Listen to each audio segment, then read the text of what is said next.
Assalamu alaikum students. In this lecture we will discuss question number 1 of exercise 2.6. Question number 1. Identify the following statements as true or false. First part. Square root of -3 dot square root of -3 is equal to 3. Students question number 1 में हमें identify करना है कि जो statements हमें given है वो true हैं या फिर फॉल्स। तो फर्स्ट पार्ट में देखें कि स्क्वायर रूट ऑफ -3 मल्टीप्लाई हो रहा है स्क्वायर रूट ऑफ -3 से और उसका जो रिज़ल्ट है वो 3 के इक्वल गिवन है। हम इसको चेक करते हैं कि क्या ये ट्रू है या फिर फॉल्स। तो 2 टाइम्स मल्टीप्लाई हो रहा है स्क्वायर रूट ऑफ -3, तो मतलब ये है कि स्क्वायर रूट ऑफ -3 का ये स्क्वायर बन जाएगा। स्क्वायर और square root cancel, the result is -3, लेकिन गिवन है कि 3 के इक्वल है। It means this statement is false. Second part, iota raise to power 73 is equal to negative iota.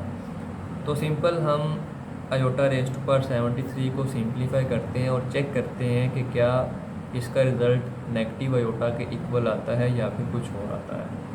तो 73 को लिख लिया 72 डॉट आयोटा, 72 को लिख लिया 2 into 36 dot iota as it is. Iota square की वैल्यू पुट करें -1 raise to power 36 dot iota और -1 की पावर 36 +1 में शिफ्ट हो जाएगी because 36 is an even number. So 1 dot iota is equal to iota. तो जब हमने आयोटा की पावर 73 को सिंप्लीफाई किया तो रिज़ल्ट उसका आयोटा आया, लेकिन गिवन ये है कि वो नेगेटिव आयोटा के गिवन है। इट मीन्स कि ये स्टेटमेंट फॉल्स है। Third part, iota raise to power 10 is equal to -1। तो इसको भी हम आयोटा रेज़ टू पावर 10 को सिंप्लीफाई करते हैं और चेक करते हैं कि क्या इसका आंसर -1 आता है या फिर कुछ और आता है। तो 10 को लिखा जा सकता है 2 इंटू 5, आयोटा स्क्वायर की वैल्यू -1 रेज़ टू पावर 5 और -1 की पावर 5 इसको -1 में ही रहने देगी because 5 is an odd number. क्योंकि ये ऑड है इस वजह से ये -1 में ही रहेगा। तो इसका आंसर सिंप्लीफाई करने पे -1 के इक्वल आया। तो ये इसका मतलब है कि ये स्टेटमेंट फिर ट्रू है।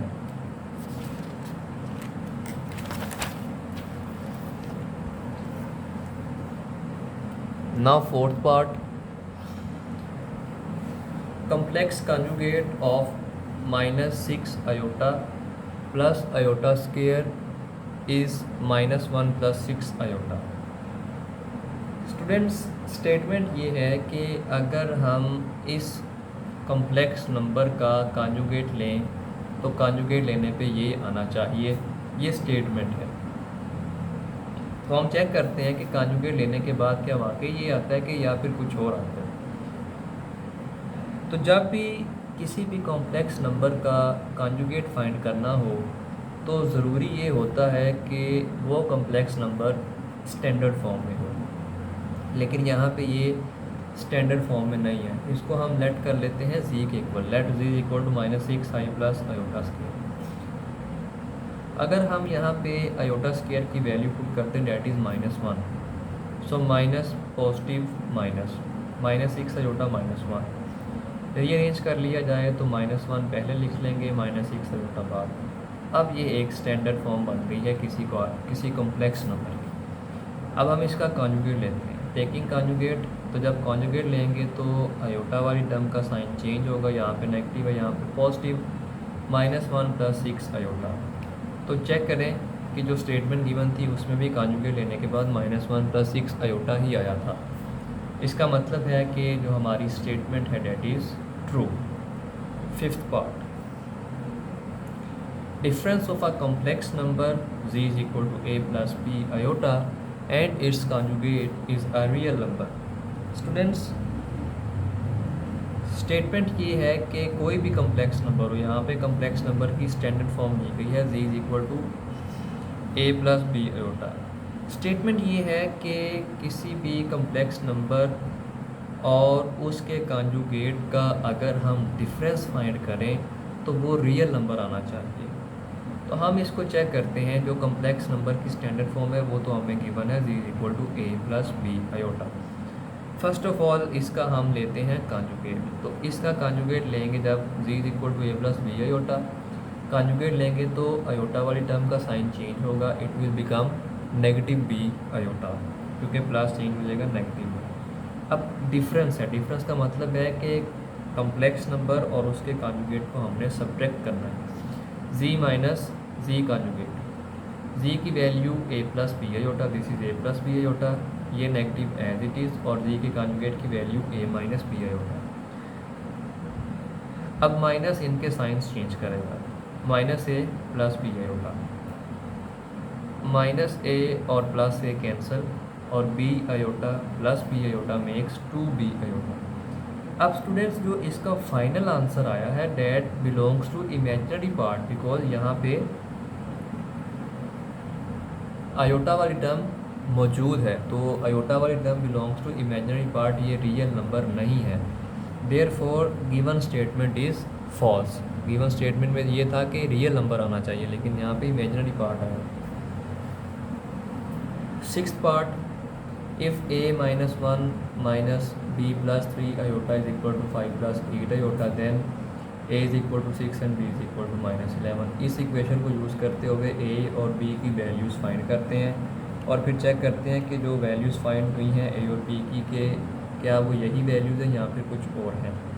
सो a minus 1 minus b plus 3 iota is equal to 5 plus 8 iota. अब यहाँ पे माइनस है तो माइनस को मैं इन दोनों वैल्यू से मल्टीप्लाई कर देता हूँ, यहाँ पे प्लस लिख देता हूँ। Minus b minus 3 iota is equal to 5 plus 8 iota. ये एक कम्प्लेक्स नंबर है जिसका रियल पार्ट ये है और इमेजिनरी पार्ट ये है, और ये एक कम्प्लेक्स नंबर है जिसका रियल पार्ट ये है और इमेजिनरी पार्ट ये है। दो कॉम्प्लेक्स नंबर के बिटवीन इक्वलिटी का साइन यूज़ हुआ है, therefore by comparing real part के equal a minus 1 is equal to 5 and imaginary part के equal minus b minus 3 is equal to 8। Negative 1 को जब हम शिफ्ट करेंगे तो it will become positive 1, a is equal to 5 plus 1 6, इसको shift किया it will become positive 3, minus b is equal to 8 plus 3, minus b is equal to 11। Negative को भी इधर शिफ्ट करेंगे तो b is equal to minus 11। तो a की value 6 और b की वैल्यू माइनस 11 ही फाइंड हुई, therefore the given statement is true. Students, homework में आपने इसका 7th पार्ट खुद अटेम्प्ट करना है। आज के लेक्चर के लिए इतना ही। टेक केयर, अल्लाह हाफिज़।